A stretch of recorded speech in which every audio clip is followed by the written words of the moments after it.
pwede ba kita pag-pray muna? Huwag mo muna scroll. Hayaan mo ipag-pray kita sa oras na ito. Let's pray. Father God in heaven, in the name of Jesus, with the power of your Holy Spirit, Lord, kami po lumalapit sa inyo sa oras na ito, Panginoon. Kasama na aking kapatid na nasa kabilang screen, Panginoon. Hindi ko alam, Panginoon, kung bakit siya distracted, Panginoon. But Lord, maybe dahil po yun sa lahat ng mga problema na pinagdadaanan niya sa buhay niya, Panginoon, O God. Lord, I know na ikaw nakakaalam kung ang taong ito, Panginoon, O God, ay hindi niya siya makapokus sa kanyang buhay, sa mga dapat niyang gawin dahil po sa mga problema na pinagdadaanan niya. Lord, ikaw ang Diyos na alam mo lahat ng bagay, Panginoon. Alam mo lahat ng nangyayari, Panginoon. Maging sa kapatid ko ito, Lord, na nasa kabilang screen, Panginoon God, I know, Lord Jesus, na hindi niya kinakaya, Panginoon. But Lord, sa tulong mo ay kakayanin niya, Panginoon God. Lord, ang mga bagay na yun nagdi-distract sa Kanya.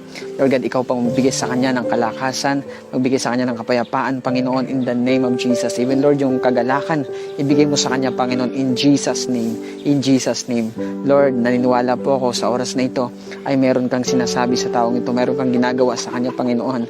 Hindi ko man po alam, Lord, kung ano po yung mga iba pang bagay, Lord, na Kanya pong nararanasan. But Lord, I believe, Panginoon, natutulungan mo ang taong ito ngayon, Panginoon God. Maraming salamat, Lord. I declare peace, I declare freedom, I declare victory, Panginoon, sa buhay ng taong ito.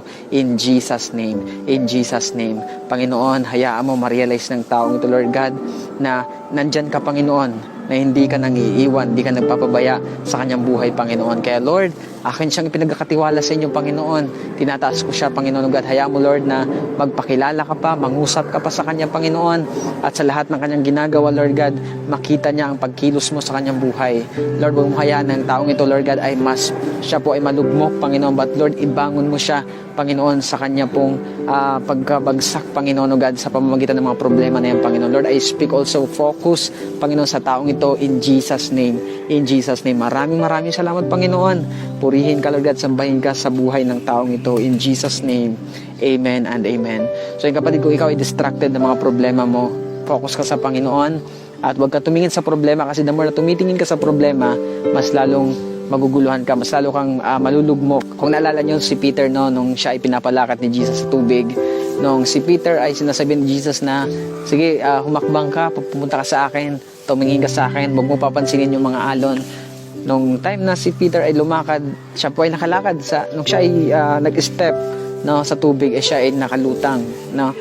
Pero habang siya ay naglalakad papunta kay Jesus, napansin niya yung malalakas na mga alon, kaya unti-unti siyang lumubog. Kaya kapatid, kung ikaw ay nakikita mo yung mga problema sa paligid mo, huwag mo papansinin yan. Huwag mong masyadong pupukusan yan.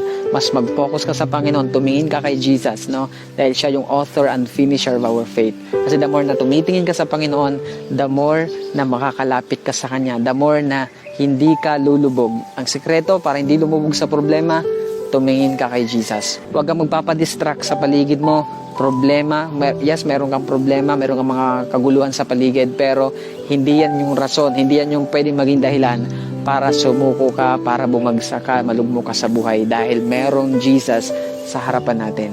Kaya tumingin ka kay Jesus, kapatid, kahit anong mangyari, makikita mo na yung problema natin, yun yung tatapakan natin, yun yung lalakaran natin, hindi tayo ang lulubog sa problema. Amen? So, kumapit lang sa Panginoon at magtiwala sa Kanya. Kung gusto mo pa makapanood ng itong klaseng video, i-follow mo lang yung page na ito, kapatid. Always remember that Jesus loves you. God bless.